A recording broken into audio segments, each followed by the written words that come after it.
Anak-anak hebat dan cerdas, jumpa lagi dengan Ibu di tema 5, subtema 1, muatan pelajaran matematika untuk kelas 2 SD. Anak-anak cerdas, sekarang kita akan belajar tentang alat ukur panjang. Alat ukur panjang ada dua, yaitu alat ukur panjang tidak baku dan alat ukur panjang baku. Nah, sekarang kita akan mulai terlebih dahulu belajar alat ukur panjang tidak baku. Contoh, satuan tidak baku adalah kepa, hasta, jengkal, langkah, dan kali. Berikut adalah gambar ukuran tidak baku, kepa, hasta, dan jengkal. Mari kita bahas satu persatu. Kepa, jika kamu merentangkan kedua tanganmu, kemudian kamu ukur dari ujung jari tangan kirimu sampai ujung jari tangan kananmu, ini disebut satu depa. Nah, jika kamu menggunakan ukuran hasta, yaitu dari ujung jari tanganmu sampai siku, itu disebut hasta. Jadi, dari ujung sini sampai siku disebut satu hasta. Yang ketiga, ukuran jengkal. Kamu bisa membuka atau melebarkan telapak tanganmu, kemudian kamu ukur dari jari kelingking, ujung jari kelingking sampai ujung jempol, maka itu disebut jengkal. Dari sini sampai jempol, ini namanya satu jengkal. Kemudian kita bisa menggunakan langkah. Langkah kaki. Ini mengukurnya mulai dari kaki depan, jarak kaki depan, sampai kaki belakang. Seperti ini disebut satu langkah. Kemudian jika kamu mengukur menggunakan tali, seperti pada gambar ini, kamu bisa merentangkan tali tersebut. Kemudian kamu mengulang-ulangnya. Nah, ini adalah alat ukur panjang tidak baku. Alat ukur panjang tidak baku masing-masing orang berbeda, tergantung dengan panjang tangan, langkah kaki, dan lain-lain. Coba sekarang kamu hitung panjang meja dengan jengkal tanganmu dan tangan ibumu. Pasti berbeda. Nah, sekarang kita akan belajar alat ukur panjang baku.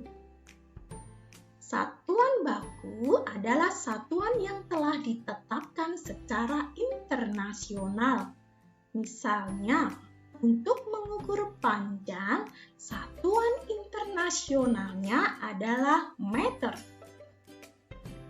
Contoh alat ukur panjang baku adalah yang pertama, penggaris atau mistar. Penggaris atau mistar menggunakan satuan cm atau sentimeter. Digunakan untuk mengukur benda dengan panjang kurang dari 30 cm. Contoh, pensil, buku, penghapus, dan lain-lain. Berikut adalah contoh gambar penggaris. Yang kedua, adalah meteran gulung atau tukang. Menggunakan satuan cm dan m. Kegunaannya untuk mengukur kait, panjang panah, pintu, meja, papan tulis, kursi, tinggi badan, dan lain-lain. Berikut adalah contoh meteran gulung. Yang ini meteran tukang. Yang ini juga meteran gulung dalam bentuk lain. Nah, alat ukur baku yang lainnya, yang nomor 3, yaitu jangka sorong. Menggunakan satuan cm atau mm untuk mengukur benda yang berbentuk lingkaran seperti cincin, mur, lingkar jari, pensil, lereng, dan lain-lain. Berikut adalah gambar jangka sorong. Coba perhatikan bentuk gambarnya. Bagian ini adalah bagian yang tetap. Sedangkan bagian ini merupakan bagian yang digeser. Bagian ini merupakan bagian hasil pengukuran. Bagian ini digunakan untuk meletakkan benda yang akan diukur. Nah, anak-anak cerdas, pernahkah kamu menggunakan penggaris? Bagaimana cara menggunakan penggaris? Penggaris disebut juga mistar. Satuan ukuran pada penggaris adalah sentimeter. Sentimeter disingkat cm. Cara menggunakannya adalah ukur benda dimulai dari angka 0. Angka 0 pada penggaris harus lurus dengan pangkal benda. Mari sekarang kita mengukur benda dengan menggunakan penggaris. Langkah pertama, letakkan titik 0 di ujung penggaris tepat dengan awal pensil yang akan diukur. Seperti ini. Nah, di sini angka 0-nya. Kemudian, baca angka terakhir di penggaris yang tepat sejajar dengan ujung pensil. Di sini, angka tersebut menunjukkan panjang pensil. Jadi, panjang pensil adalah 15 cm. Nah, sekarang coba kamu ukur benda-benda di sekitarmu menggunakan penggaris. Untuk meningkatkan pemahamanmu, marilah latihan soal pengukuran menggunakan penggaris. Ukurlah panjang kedua benda berikut. Yang pertama adalah pena atau pulpen. Kita coba langkah-langkah dalam mengukur menggunakan penggaris. Mari kita mulai. Letakkan ujung pena atau pulpen di angka 0. Kemudian kita lihat ujung sisi yang lain. Nah, di sini kita lihat angkanya menunjukkan angka 6. Jadi, panjang pena pena atau pulpen adalah 6 cm. Gambar kedua adalah gambar buku tulis. Mari kita mulai mengukurnya. Ya, kita letakkan ujung buku tulis pada angka 0 di penggaris. Kemudian kita lihat sisi yang lain, menunjukkan angka berapa. Nah, di sini menunjukkan angka 12. Jadi, panjang buku adalah 12 cm. Sekarang, pilihlah benda yang dapat diukur dengan penggaris. Berilah tanda centang pada gambar berikut. Yang pertama, gambar tempat tisu.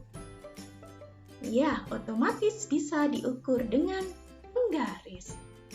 Ingat, penggaris untuk mengukur benda-benda yang berukuran di bawah 30 cm. Yang kedua adalah pintu. Panjang pintu lebih panjang dari penggaris. Tentu kamu akan mengalami kesulitan jika menggunakan penggaris. Maka pintu sebaiknya jangan diukur menggunakan penggaris. Nomor 3 adalah gambar meja. Gambar meja panjangnya lebih panjang daripada penggaris. Maka sebaiknya jangan diukur dengan menggunakan penggaris. Nomor 4 adalah tangga rumah. Panjang tangga rumah lebih panjang daripada penggaris. Maka kamu akan kesulitan jika menggunakan atau mengukur dengan penggaris. Kamu harus melakukan ulang-ulang lebih dari 1 kali. Jadi, tangga rumah tidak bisa atau sebaiknya jangan diukur menggunakan penggaris. Nomor 5 adalah gambar figura. Otomatis bisa ya diukur dengan penggaris. Nomor 6 adalah gambar akuarium. Namun, akuariumnya ini kecil. Jadi, bisa diukur menggunakan penggaris. Sudah paham anak-anak? Ingat, penggaris untuk mengukur benda-benda yang berukuran kurang dari 30 cm. Lalu, bagaimana ya untuk benda-benda yang panjangnya lebih panjang dari penggaris? Ya, anak-anak cerdas, jika benda yang akan diukur lebih panjang dari penggaris, kita bisa menggunakan meteran. Meteran untuk mengukur panjang benda yang lebih dari 30 cm. Contoh, meja, kursi, pintu, dan lain-lainnya. Anak-anak cerdas, bagaimana cara menggunakan meteran? Caranya sama dengan menggunakan penggaris. Mulailah dari angka 0, di mana 100 cm sama dengan 1 meter. Meter biasanya ditulis M saja. Setiap garis pada meteran sama dengan di penggaris. Garis itu yang digunakan mengukur panjang benda. 1 meter sama dengan 100 cm. Atau 100 cm sama dengan 1 meter. Nah, sekarang perhatikan gambar berikut. Berilah centang untuk benda yang diukur dengan meteran. Yang pertama adalah gambar laptop. Gambar laptop tentu tidak perlu diukur dengan meteran, karena panjangnya lebih pendek dari meteran. Jadi bisa diukur menggunakan penggaris. Ingat, meteran digunakan untuk mengukur benda-benda yang lebih dari 30 cm. Nomor 2, otomatis diukur dengan meteran. Ini adalah gambar lemari. Nomor 3 adalah gambar akuarium. Namun ukuran akuariumnya lebih besar. Jadi ini sebaiknya diukur menggunakan meteran. Yang keempat adalah gambar tikar. Gambar tikar otomatis juga diukur menggunakan meteran. Sudah paham anak-anak cerdas? Demikian pembelajaran kita kali ini di tema 5 subtema 1 muatan matematika untuk kelas 2 SD. Terima kasih atas perhatiannya. Semoga bermanfaat. Salam sehat dan